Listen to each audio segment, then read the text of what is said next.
ഉൾവെട്ടത്തിലേക്ക് സ്വാഗതം. പഠനാർത്ഥം ഞാൻ താമസിക്കുന്ന ആശുപത്രിയിൽ നിന്ന് എല്ലാ ദിവസവും മോർണിംഗ് വാക്കിന് പോകുന്നൊരു പതിവുണ്ടായിരുന്നു. കുറേ വർഷങ്ങൾക്ക് പിന്നിലുള്ള കാലത്തെക്കുറിച്ചാണ് ഞാൻ പറയുക. എല്ലാ ദിവസവും ഒരേ ദിശ, ഒരേ ദൂരം, ഒരേ സമയം. എന്നും കുന്നിറങ്ങി താഴ്വാരത്തിൽ എത്തിച്ചേരുമ്പോൾ എതിരെ വരുന്ന വൃദ്ധ ദമ്പതികൾ, വൃദ്ധരെന്ന് പറയുമ്പോൾ തീർത്തും വൃദ്ധരാണ്. പക്ഷേ തൊട്ടടുത്ത പള്ളിയിൽ തൊട്ടു മുമ്പ് കല്യാണം കഴിച്ച നവദമ്പതികളുടെ ചൈതന്യത്തോടു കൂടി കൈയോട് ചേർത്ത് ഹൃദയത്തോട് ചേർത്ത് വച്ച മട്ടിൽ പാട്ടുപാടി ഒച്ചത്തിൽ സംസാരിച്ച് പൊട്ടിച്ചിരിച്ച് അവരിങ്ങനെ കടന്നു വരും. വെട്ടം വാരി വിതറുന്ന വൃദ്ധദമ്പതികൾ. ഈ കാഴ്ച കാണുമ്പോൾ പെട്ടെന്ന് ജ്ഞാനികൾക്ക് വേണ്ടി കൺതുറന്ന ഒറ്റ താരകം നമ്മുടെ ഉള്ളിൽ കൺതുറക്കുന്ന ഒരനുഭവം ഉണ്ടാവും. നമ്മളറിയാതെ അപ്പത്തിൻ്റെ വീട്ടിലേക്ക് എത്തിച്ചേരുന്നത് പോലെ ഒരു മാറ്റം നമ്മൾ സംഭവിക്കും. ഒരു ദിവസം ഇദ്ദേഹത്തോട് ഞാൻ സംസാരിച്ചു. ഞാൻ പറഞ്ഞു, എപ്പോഴും ഇങ്ങനെ കൈപിടിച്ചേ കണ്ടിട്ടുള്ളൂ, കൈവിട്ട് നടക്കൂലേ? അപ്പം അദ്ദേഹം കുസൃതി ചിരിയോടെ പറഞ്ഞു, എന്നെ നോക്കിയേച്ചാ പ്രായമായി, അവളെ നോക്കിയേ പ്രായമായി, ഞാനൊന്ന് കൈവിട്ട അവൾ വീണു പോവും, അവളൊന്ന് കൈവിട്ട ഞാനും വീണു പോവും. അതുകൊണ്ട് മരിക്കുന്നത് വരെ ഇങ്ങനെ കൈപിടിച്ച് ഹൃദയത്തോട് ചേർത്ത വച്ച മട്ടിൽ നടക്കണമെന്നാണ് കൊതി. അങ്ങനെ നടന്ന് ഒരു ദിവസം സ്വർഗത്തിൽ എത്തിച്ചേരണം. അതാണല്ലോ നമ്മളെല്ലാവരുടെയും കൊതി. അദ്ദേഹം പറയുകയാണ്. ഇവരൊക്കെ നടന്നു പോകുന്ന വഴിയിൽ നിൽക്കുന്നവരുടെ ഉള്ളിൽ പെട്ടെന്ന് നക്ഷത്രത്തിലൊക്കെ ഉണ്ടാവും.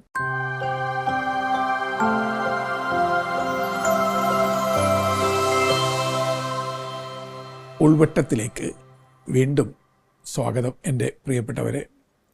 ദാമ്പത്യത്തിൻ്റെ വെട്ടത്തെക്കുറിച്ച് ഇന്ന് സ്നേഹത്തോടു കൂടി നമുക്കൊന്ന് ചിന്തിക്കാം. നിങ്ങളെപ്പോഴെങ്കിലും ദാമ്പത്യ ജീവിതത്തിലെ വിവാഹത്തിലെ പ്രതീകങ്ങളെക്കുറിച്ച് ചിന്തിച്ചിട്ടുണ്ടോ?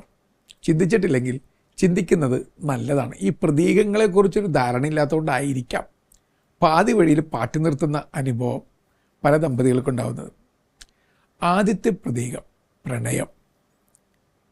ലവ് എന്ന ഇംഗ്ലീഷ് പദത്തിൻ്റെ എറ്റിമോളജി, മൂലപദം തിരഞ്ഞ് നിങ്ങൾ യാത്ര നടത്തുകയാണെങ്കിൽ സംസ്കൃതത്തിലെ ലുബ്യത മുതൽ ധാരാളം പദങ്ങൾ നിങ്ങൾ കണ്ടെത്താൻ പറ്റും. എന്നാൽ ഏറ്റവും അനുയോജ്യമായ പദം, മൂലപദം LEOUF, ലവ് എന്ന ഫ്രഞ്ച് പദമാണ്. ആ ഫ്രഞ്ച് പദത്തിൻ്റെ യഥാർത്ഥ അർത്ഥം എന്താണ്? പൂജ്യം. ഇത് നിങ്ങളൊരു ധ്യാനത്തോടു കൂടി നോക്കിക്കാണുക. ഈ പൂജ്യം എന്നാണ് ലവ് എന്ന പദത്തിൻ്റെ യഥാർത്ഥ അർത്ഥം. അതുകൊണ്ടാണ് നമ്മൾ ഷട്ടിലും ബാഡ്മിൻ്റനൊക്കെ കളിക്കുമ്പോൾ ലവ് ഓൾ എന്ന് പറഞ്ഞുകൊണ്ട് ഗെയിം ആരംഭിക്കുക. പൂജ്യത്തിൽ നിന്നും യാത്ര ആരംഭിക്കുകയാണ്.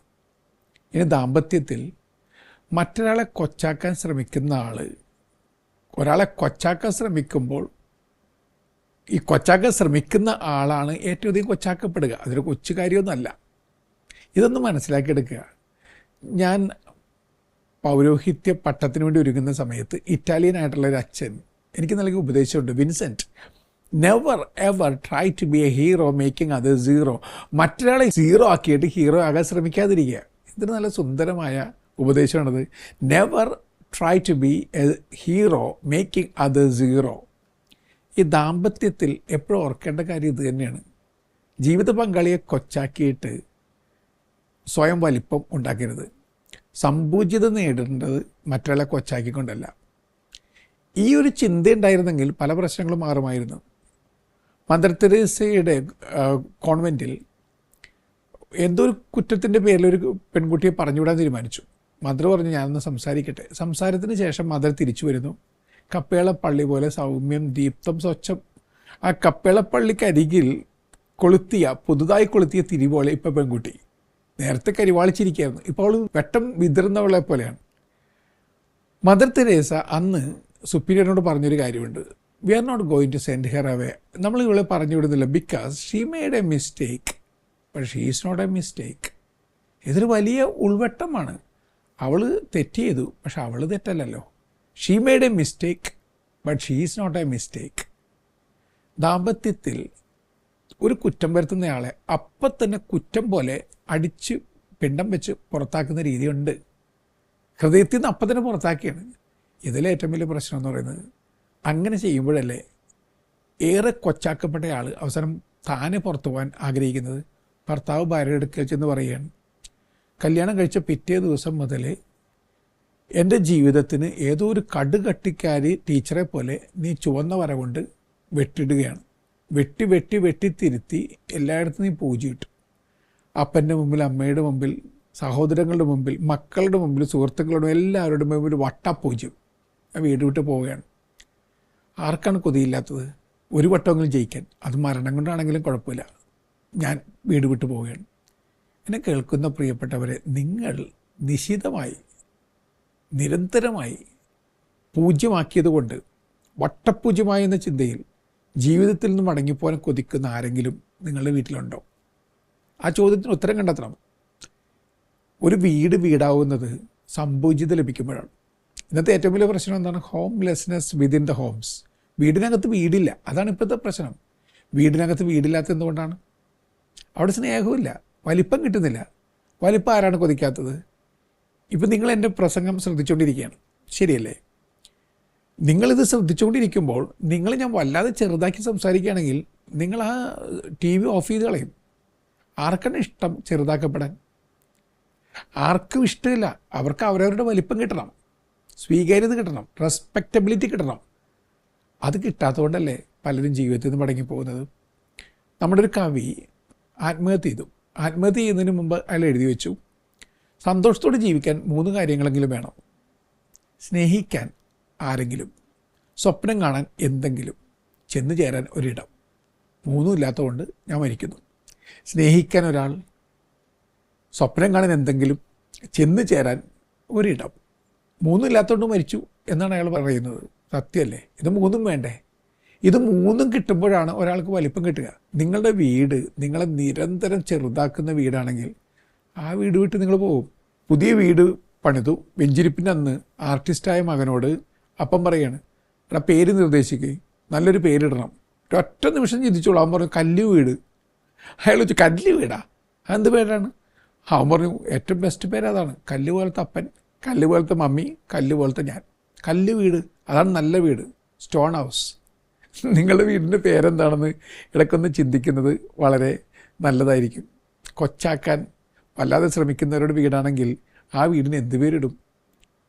ആ ചോദ്യത്തിന് ഉത്തരം നിങ്ങൾ കണ്ടെത്തുക. രണ്ടാമത്തെ ഒരു പ്രതീകം, അത് വെഡ്ഡിങ് റിംഗ് എന്ന പ്രതീകമാണ്.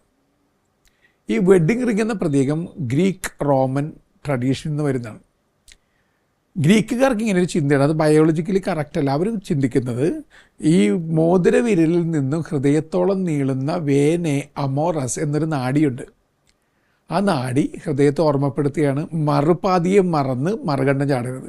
എന്തൊരു സുന്ദരമായ ധ്യാനാത്മകമായ കോൺസെപ്റ്റാണ്. അതായത് നിങ്ങളുടെ വെഡ്ഡിങ് റിങ് പോലും ഹൃദയത്തെ ഓർമ്മപ്പെടുത്തിക്കൊണ്ടിരിക്കുകയാണ്, മറുപാതിയെ മറക്കരുത്. ഈ മറുപാതി എന്ന് പറയുന്ന ഇംഗ്ലീഷിൽ ബെറ്റർ ഹാഫ് എന്നാണ് പ്രയോഗം. ആ ബെറ്റർ ഹാഫ് ലെസ്സർ ഹാഫ് അല്ല, ബെറ്റർ ഹാഫാണ്. ആ ബെറ്റർ ഹാഫിനെ ലെസ്സർ ഹാഫ് ആക്കുമ്പോഴാണ് അത് ബിറ്റർ ഹാഫായി മാറുക. നിങ്ങൾ എപ്പോഴെങ്ങനെ ചിന്തിച്ചിട്ടുണ്ടോ? ഈ ഹണിമൂൺ എന്ന പദപ്രയോഗത്തിൻ്റെ അർത്ഥം എന്താണ്? ഹണി എന്ന് പറഞ്ഞാൽ ജീവിത പങ്കാളിയെ വിളിക്കാൻ ഉപയോഗിക്കുന്ന സ്വീറ്റ് നെയിമാണ്. മൂൺ എന്താണ്? മൂണ് ഇടയ്ക്ക് പ്രത്യക്ഷപ്പെട്ട് ഇടയ്ക്ക് അപ്രത്യക്ഷമാകുന്ന സംഗതിയാണ്. അപ്പോൾ ഹണിമൂൺ കാലം എന്ന് പറയുന്നത് എന്താണ്? ഈ കരിമേഘത്തിൽ മറഞ്ഞു പോകുന്നതിന് മുമ്പ് തെളിഞ്ഞു നിൽക്കുന്ന കാലം. അത് ഇപ്പം തന്നെ മറഞ്ഞു പോകാം. അതിനാണ് ഹണിമൂൺ കാലം എന്ന് പറയുന്നത്. ഇതിനെക്കുറിച്ച് നിങ്ങൾ എപ്പോഴെങ്കിലും ചിന്തിച്ചിട്ടുണ്ടോ? തേൻ നിലൈവ് എന്നാണ് തമിഴിൽ പ്രയോഗം. അത് തേനിറ്റിപ്പെടുന്ന സമയമാണ്. ഇതൊക്കെ നിന്നു പോകാമെന്ന്. പിന്നെ ജീവിതകാലം നീണ്ടു നിൽക്കുന്ന ഹണിമൂൺ ആഘോഷമാക്കി മാറ്റുന്നവരെ കണ്ടിട്ടുണ്ട് ദമ്പതികളെ. അവരുടെ രഹസ്യം എന്താണ്? അവരുടെ രഹസ്യം വളരെ സിമ്പിളാണ്. എപ്പോഴും അവർ ബെറ്റർ ഹാഫിനെ ബെറ്റർ ഹാഫായിട്ട് തന്നെ നിലനിർത്തുന്നു. ബിറ്റർ ഹാഫാക്കി മാറ്റില്ല, ലെസർ ഹാഫാക്കി മാറ്റില്ല. ഓർമ്മപ്പെടുത്തലുകൾ ഉള്ളിലുണ്ട്. ഇറ്റാലിയൻ സിനിമകളിലൊന്നിൽ ഭാര്യയെ വഞ്ചിച്ച് നിഴല് പോലെ പുറത്തേക്ക് പോകുന്ന ഭർത്താവ്. അകത്തും ഇരുട്ട്, പുറത്തും ഇരുട്ട്. പിന്നെ ഇരുട്ടിനകത്ത് കടുകടുത്ത ദാഹം, ഒടുക്കത്തെ വിശപ്പ്. മറ്റൊരു സ്ത്രീയെ ചെന്ന് കണ്ട് അവളുമായി വേഴ്ച നടത്തി തിരികെ വരുന്നു. ഇവിടെ വരുമ്പോൾ കാണുന്ന കാഴ്ച എന്താണ്? ഈ പെണ്ണ് ഉറക്കത്തിലും ഇയാളുടെ പേര് പറഞ്ഞുകൊണ്ടിരിക്കുകയാണ്. ആഞ്ചലോ എന്നാണ് പേര്. ആഞ്ചലോ ആഞ്ചലോ എന്നിങ്ങനെ പറഞ്ഞുകൊണ്ടിരിക്കുകയാണ്. ഇയാൾക്ക് സങ്കടം വന്നുപോയി. മാത്രമല്ല, ആ പാതി മയക്കത്തിൽ കിടക്കുന്ന അവളുടെ വിരലിലെ വെഡ്ഡിങ് റിങ് അതിങ്ങനെ പ്രകാശിക്കുന്നുണ്ട്. അയാൾ പറയുകയാണ്, അകത്ത് ഇത്ര വെട്ടമുണ്ടായിട്ടും ഏത് ഇരുട്ട് തേടിയാണ് ഞാൻ പോയത്? അയാൾ മുട്ടുകുത്തി അവളുടെ ആ മോതിരം ഉമ്മ വെക്കുന്നുണ്ട്. ശരിക്കും പറഞ്ഞു കഴിഞ്ഞിട്ടുണ്ടെങ്കിൽ നമ്മുടെ ഉള്ളിൽ ഒരിക്കലും തീരാത്ത വിശപ്പും ഒരിക്കലും തീരാത്ത ദാഹമുള്ളതുകൊണ്ടാണ് ഒരുപാട് ഇടങ്ങളിൽ മുട്ടുശാന്തിക്ക് വേണ്ടി ഓടേണ്ടി വരുന്നത്. സംതൃപ്തി അകത്താണ്. അത് നിങ്ങളുടെ ശരീരത്തെ തൃപ്തിപ്പെടുത്താൻ ഓടി നടന്നുകൊണ്ട് സംതൃപ്തിയൊന്നും ഉണ്ടാവില്ല. അകത്ത് നീരുറവകൾ കണ്ടെത്തുക.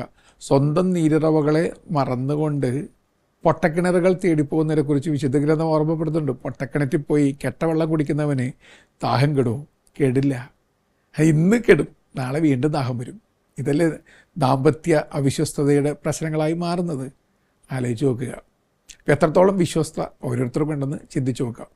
3, മന്ത്രകോടി. അതിൻ്റെ അർത്ഥം എന്താണ്? മന്ത്രിച്ച പുതുവസ്ത്രം. കോടി വസ്ത്രം എന്ന് വെച്ചാൽ പുതുവസ്ത്രം. മന്ത്രിച്ച പുതുവസ്ത്രമാണ് മന്ത്രകോടി. അതിൻ്റെ പ്രത്യേകത എന്താണ്?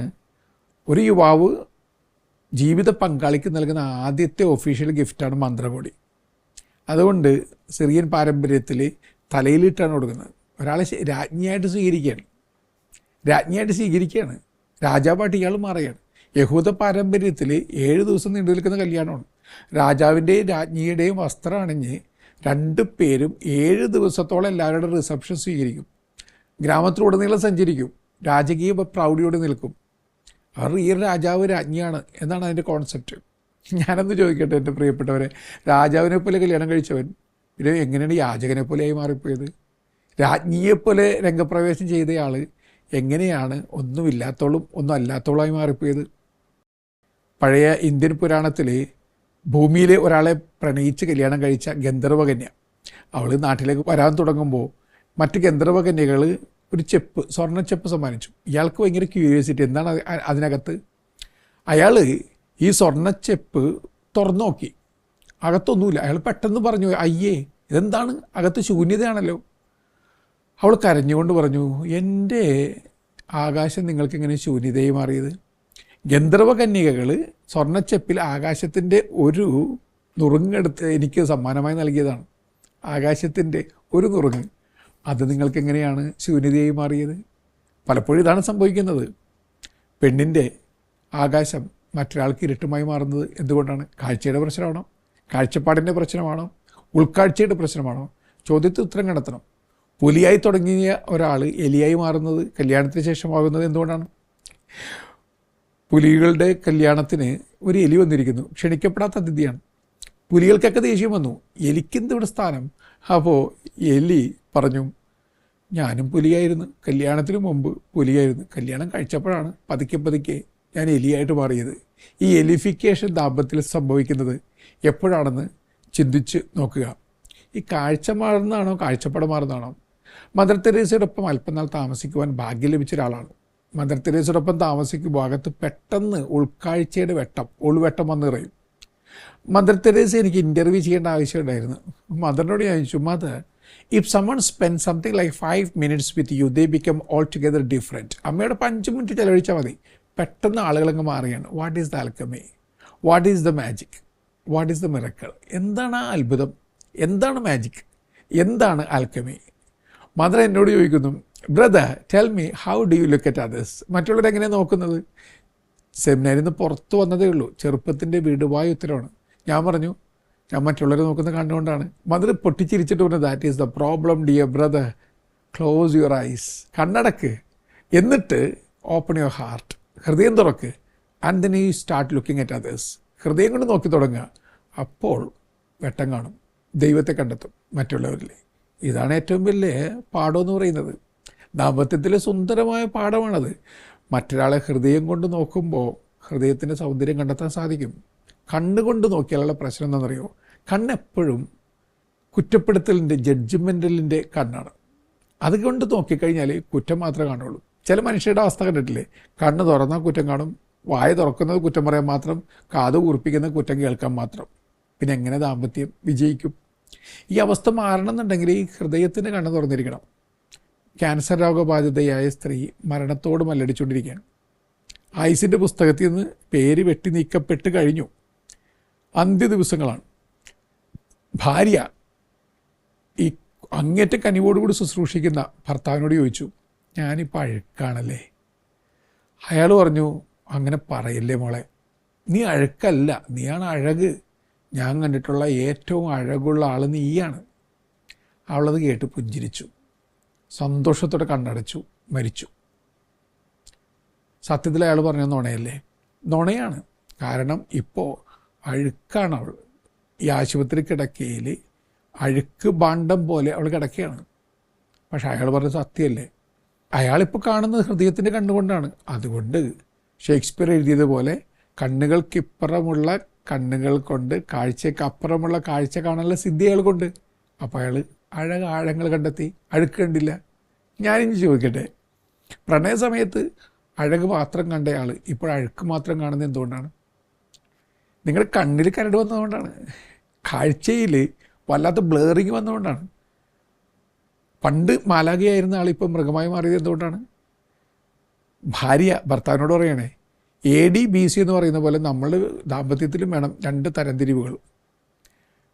AM BM. അയാൾ ചോദിച്ചു എന്താണത്? അവർ പറയുന്നു BM ബിഫോർ മാരേജ് ഞാൻ നിങ്ങൾക്കൊരു ബാലാഖയായിരുന്നു, AM ആഫ്റ്റർ മാരേജ് ഞാൻ നിങ്ങൾക്ക് വെറും മൃഗമായി മാറി. അങ്ങനെ ഒരു തരംതിരിവ് സംഭവിച്ചിട്ടുണ്ടോ നിങ്ങളുടെ ജീവിതത്തിൽ നിന്ന് ചിന്തിച്ചു നോക്കുക. അടുത്ത പ്രതീകത്തിലേക്ക് നമുക്ക് സഞ്ചരിക്കാം. കെട്ടുതാലി. കെട്ടുതാലി ചിലർക്കെങ്കിലും കെട്ടുകയറായി മാറാറുണ്ട്. പണ്ടത്തെ അമ്മമാരൊക്കെ എല്ലാം നഷ്ടപ്പെട്ട് പോയാലും അവർ ഒരിക്കലും കെട്ടുതാലി നഷ്ടപ്പെടുത്തി കളയില്ല. കാരണം അത് ദാമ്പത്യ വിശ്വസ്തതയുടെ, ദാമ്പത്യ സ്നേഹത്തിൻ്റെ, ദാമ്പത്യ ബന്ധത്തിൻ്റെ പ്രതീകമാണ്. അവരത് ഒരിക്കലും നഷ്ടപ്പെടുത്തി കളയില്ല. നഷ്ടപ്പെട്ടാൽ എന്തൊരു സങ്കടമാണ്. ഈ കാണാതായി നാണയം തിരഞ്ഞു പോയ സ്ത്രീയുടെ ഉപമ കർത്താവ് പറയുന്നുണ്ടല്ലോ, ഈ തലത്തട്ടത്തിൽ നാണയമാണത്. അത് വിവാഹത്തിൻ്റെ പ്രതീകമാണ്. അതുകൊണ്ടാണ് ദിവസം മുഴുവൻ അവൾ വീട്ടിൽ തിരഞ്ഞ് കണ്ടെത്തിയത് തലത്തട്ടത്തിലെ ഒരു നാണയം. ഈ കെട്ട് താലിയുടെ അർത്ഥം എന്താണ്? സംസ്കൃതത്തിൽ അതിനെ പറയുന്നത് സേക്രഡ് ത്രെഡ് എന്നാണ്. അതായത് വിശുദ്ധമായിട്ടുള്ള ഒരു ചരടാണത്. മംഗല്യസൂത്ര, സംസ്കൃത പദം അതാണ്, മംഗല്യസൂത്ര. അപ്പോൾ സീക്രട്ടായിട്ടുള്ള ഒരു ചരട് കൊണ്ട് ഒരാളെ ബന്ധിപ്പിക്കുകയാണ്. അതിന് സുഖമുണ്ട്. നിലവിട്ട കാറ്റ് പോലെ നടന്നിരുന്ന ഒരാളെ ഏതോ ഒരു സ്നേഹച്ചരട് ബന്ധിപ്പിക്കുകയാണ്. ബന്ധിപ്പിക്കൽ എപ്പോഴും അടിമത്തമല്ല, അതിന് സുഖമുണ്ട്. ആ സുഖമാണ് ദാമ്പത്യത്തിൻ്റെ സൗഖ്യവും സൗന്ദര്യവും ഒന്ന് തിരിച്ചറിയാൻ പറ്റാത്തത് കൊണ്ടാണ് ചിലർ പറയുന്നത് വീർപ്പൂട്ടിലാണെന്ന്. ആ വീർപ്പൂട്ടിലൂടെ കടന്നു പോകുമ്പോൾ ദൈവത്തിന് നന്ദി പറയാൻ സാധിക്കാറില്ല. സെയിൻറ്റ് പോൾ ഓർമ്മപ്പെടുത്തി, കർത്താവ് സഭയെ സ്നേഹിച്ചതുപോലെ ഭാര്യ ഭർത്താക്കന്മാർ പരസ്പരം സ്നേഹിക്കണം. എങ്ങനെ? ജീവൻ വെടിഞ്ഞുകൊണ്ട്, ഹൃദയം പകർന്നുകൊണ്ട്, ഹൃദയം മുറിച്ചുകൊണ്ട്, എല്ലാം നൽകിക്കൊണ്ട്. അങ്ങനെയൊക്കെ സ്നേഹിക്കാൻ സാധിക്കുമ്പോൾ അവിടെ ഒരാളുടെ ശ്വാസം നിലപ്പിച്ച് കളയുന്ന തൂക്ക് കയറുകളുണ്ടാവില്ല. അങ്ങേറ്റം സ്വർഗത്തോളം ഉയർത്തി ചരടുകളേ ഉണ്ടാവുള്ളൂ. അങ്ങനെയുള്ള ഉയർപ്പി ചരടുകളൊക്കെയാണ് നമ്മുടെ വീടുകളിൽ, ദാമ്പത്യ ബന്ധങ്ങളിൽ ഉണ്ടാവേണ്ടത്. അടുത്ത ഒരു പ്രതീകം കേക്ക് എന്ന പ്രതീകം. കേക്ക് മുറിക്കൽ. സത്യത്തിൽ ഈ കേക്ക് നിർമ്മാണം തന്നെ തുടങ്ങുന്നത് ഇംഗ്ലണ്ടിലാണ്. അത് നൊയമ്പിനോട് അനുബന്ധിച്ചുള്ള ഒരു ആചാരമായിരുന്നു. എങ്ങനെയാണ് ഈ കേക്ക് ഉണ്ടാക്കാൻ തുടങ്ങിയത്? നൊയമ്പ് നോൽക്കുന്നവർ ആദ്യം കഴിക്കുന്ന ഭക്ഷണം അവരുടെ നാട്ടിൽ പൊറിഡ്ജാണ്, നമ്മുടെ നാട്ടിൽ കഞ്ഞി. അതായത് നോമ്പ് നോക്കുന്ന ആളിനി പുതിയ ക്രമത്തിലേക്ക് വരുമ്പോൾ ഒരു കുഞ്ഞിനെ പോലെയാണല്ലോ. കുഞ്ഞ് ആദ്യം കഴിക്കുന്ന ഭക്ഷണം എന്താണ്? പൊറിഡ്ജ് അല്ലെങ്കിൽ കഞ്ഞിയാണ്. അപ്പോൾ നൊയമ്പ് നോൽക്കുന്ന ആൾ പൊതുജീവിതത്തിലേക്ക് പുച്ച വെക്കുമ്പോൾ ആദ്യം കഴിക്കുന്ന പൊറിഡ്ജ്, അതിലല്പം ഡെക്കറേഷനൊക്കെ ചേർത്ത്, പൂജരാജാക്കന്മാരുടെ ഓർമ്മ കൊണ്ടുവരുന്ന കുറേ സ്പൈസസ് ചേർത്ത്, പിന്നെ കുറേ അലങ്കാരപ്പണികൾ ചേർത്ത്, അങ്ങനെ കേക്കായി മാറി. ഇനി കല്യാണത്തിന് കേക്ക് മുറിക്കുന്നതിൻ്റെ അർത്ഥം എന്താണ്? അതായത് 2 കുഞ്ഞുങ്ങൾ മധുരോദാരമായ ജീവിതത്തിലേക്ക് പ്രവേശിക്കുകയാണ്. മധുരം നുകർന്നുകൊണ്ടാണ് അവർ തുടങ്ങേണ്ടത്.